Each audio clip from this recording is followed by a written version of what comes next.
اب ان لوگوں کو بتایا جائے جو خود کو کہتے ہیں مولا حضرت کے ماننے والے اور سرکار ابو طالب پہ ایمان پہ گفتگو کریں اور بزور کہیں کہ معاذ اللہ. چونکہ بخاری میں روایت ہے کہ وہ جب آگ کی جوتیاں انہیں پہنائی جائیں گی تو حضرت ابو طالب کا معاذ اللہ دماغ جہنم میں کھولتا ہوگا.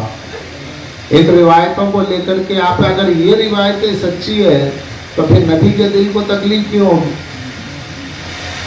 ہے؟ اگر یہ روایتیں سچی ہیں مگر اللہ جس سے کام لینا ہے لیتا. علامہ صاحب چشتی نے بڑا کام کر دیا، ان سے پہلے کسی نے نہیں کیا. بخاری کی روایت کا جو پوسٹ مارٹم انہوں نے کیا ہے، یعنی حضرت ابو طالب کے خلاف جو روایات ہیں ان روایات کے راویوں پہ جرا کرتے ہوئے ان روایات کو غلط ثابت کیا ہے کہ نہیں معاذ اللہ سرکار ابو طالب کے لیے یہ روایتیں نہیں ہو سکتی. ارے عجیب و غریب بات ہے، سارا سامان تو وہیں سے آ رہا ہے اور اتنی کوششیں علی کے بابا کو کافر قرار دینے میں کیوں کی گئی؟ صرف علی کے بابا کے ایمان کا سوال کیوں؟ اوروں کے بھی تو باپ تھے. کبھی کسی کے باپ کے ایمان پہ بات ہی نہیں ہوئی ہے. کیوں بھائی، کیا کنفرمیشن نہیں ہے؟ فلاں کے باپ، کسی کے بھی باپ ہیں، وہ مومن تھے نہیں تھے، مومن تھے نہیں تھے. آپ یہاں آپس میں کہتے ایک دوسرے کو مومن کافر کیوں کہہ رہے ہو بھائی؟ اپنی اپنی قبر کا دیکھو، خود کے ایمان کا جائزہ لو، دوسرے کو کافر کہنے کا کیا مطلب ہے؟ آپس میں بات آ جائے تو یہ کہے. اور سرکار دو عالم کے گواہ بشریت کا جو پہلا گواہ سرکار ابو طالب ہے، اگر اس کو کہا جائے تو کوئی کچھ کہنے والا نہیں ہے. تو حضرت ابو طالب ایک مظلوم شخصیت کا نام ہے، ایک مظلوم ذات کا نام ہے کہ لوگوں نے ان کے ایمان کو موضوع بنایا. تو اللہ نے بھی کیا کیا؟ مخالفین کی صفوں سے ایسے اہل قلم کو آگے نکالا جنہوں نے یہ تو نہیں کہا کہ ہم جو ہے علی کے شیعہ ہیں، مگر ابو طالب کے ایمان کے اقرار پہ کتابیں لکھی. علامہ جلال الدین سیوطی، نویں صدی ہجری کا عالم دین، محدث، مفسر، در منصور تفسیر، تاریخ الخلفاء کتاب بڑی مشہور. لیکن یہ کہ اسی عالم نے الرسالۃ التسع 9 رسالے لکھے ایمان ابو طالب. سمجھے آپ؟ سرکار دو عالم کے والد پر حضرت عبداللہ، بی بی آمنہ، حضرت عبد المطلب اور سرکار ابو طالب کے ایمان پہ کتنے 9 رسالے لکھے، 9 کتابیں جلال الدین سیوطی کی الرسالۃ التسع. یہ کیوں ضرورت پڑی؟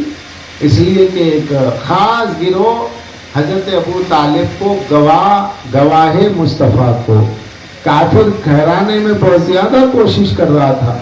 تو اللہ کے نبی کی طرف سے اللہ نے یہ حمایت مصطفیٰ میں یہ اہتمام کیا کہ بڑے بڑے محدثین کے قلم سے یہ چیز آ گئی. اور اس دور میں ایک نام ہے ڈاکٹر طاہر القادری، جنہیں شیخ الاسلام لوگ کہتے ہیں. طاہر القادری صاحب نے جو بھی کام کیا ہے وہ شیعت کی مخالفت میں انہوں نے 17 گھنٹے گفتگو کی.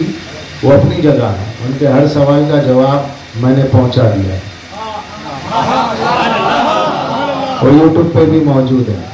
جتنے ان کے سوالات ہیں انہی کے حوالوں سے میں نے پڑھے، شائستگی تہذیب کے ساتھ ان کی اپنے سوالات کے جوابات میں اپنے علمی تحقیقات کو پہنچا دیا. آپ مانے نہ مانے جواب ہی.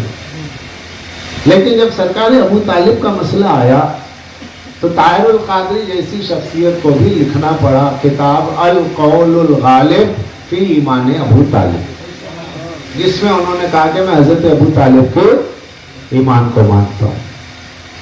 اچھا، ان کے ایمان کو ماننے کا مطلب کیا ہے؟ اپنے مومن ہونے کا اقرار کرنا ہے. ابو طالب ایک ایسے آئینے کا نام ہے، آئینے کے سامنے بھائی آئینے کے سامنے گورا جائے گا تو آئینہ کہے گا یہ گورا آدمی، کالا جائے گا تو کہے گا کالا آدمی. آئینہ تو وہی کہے گا جو سامنے ہوگا، آئینہ کبھی جھوٹ نہیں کہتا.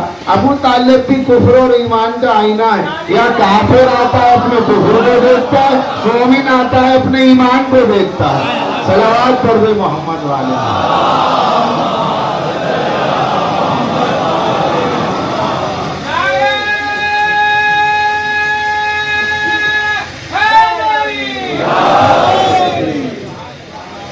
آپ غور کریں، القول الغالب فی ایمان ابو طالب، پہلے لوگ انکار کرتے رہے اور جب ان کا انکار مشہور ہوا تو پھر اقرار بھی کرتے رہے، تو پھر اقرار بھی کرتے رہے۔ کچھو چاہے ہاشمی میاں ہیں، ہاشمی جیلانی، انہوں نے کتاب لکھی تھی خلیفہ راشد حضرت معاویہ، ان سے بڑا کوئی ضرورت مند نہیں نکلا، انہوں نے معاویہ کو خلیفہ راشد لکھا اور اسی میں حضرت ابو طالب کو معاذ اللہ نرم کافر لکھا، یہ کافر تھے مگر نرم۔ اب آخری عمر میں آ کے احساس ہوا تو اعلان کیا کہ نہیں، وہ میرا نظریہ غلط تھا، میں نے حضرت ابو طالب کے ایمان پہ ایک نئی کتاب لکھی۔ اچھا یہ سب لکھ کر کے کیا آپ احسان کر رہے ہیں؟ اچھا اوروں پہ کیوں نہیں؟ ابو سفیان کے ایمان پہ گفتگو کیوں نہیں ہوتی؟ یزید کے دادا کے ایمان پہ گفتگو کیوں نہیں ہوتی؟ معاویہ کے باپ کے ایمان پہ گفتگو کیوں نہیں ہوتی؟ علی ہی کا باپ کیوں ملا ہے؟ اس لیے کہ علی ہی وہ ہے جو میدانوں میں آگے کہتا تھا انا علی ابن ابو طالب، میں ابو طالب کا بیٹا ہوں، کوئی اور کہہ نہ سکا کہ میں کس کا بیٹا ہوں۔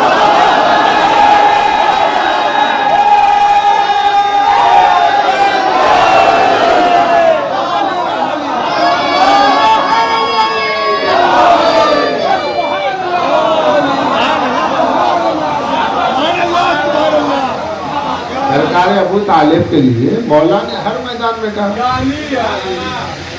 ہر میدان میں کہا انا ابن علی ابن ابی طالب، تو علی کے ساتھ ابو طالب، علی کے ساتھ ابو طالب، فضائل پڑھ رہے ہیں تو علی ابن ابی طالب، شجاعت کا ذکر ہے علی ابن ابی طالب، سخاوت کا ذکر ہے تو علی ابن ابی طالب، جہاں جہاں علی کی فضائل کا جو موضوع پڑھا جا رہا ہے ساتھ میں ابو طالب، کسی اور کے لیے ملتا ہی نہیں۔ تو کس کے باپ پہ ایمان کا سوال کرنا چاہیے تھا اور کس کے باپ پہ کیا گیا؟ ارے جس کے بیٹے کو رسول اللہ کل ایمان کہہ رہے ہیں، تب بیٹا کل ایمان ہے، شاخ کا عالم یہ ہے تو جڑ کا عالم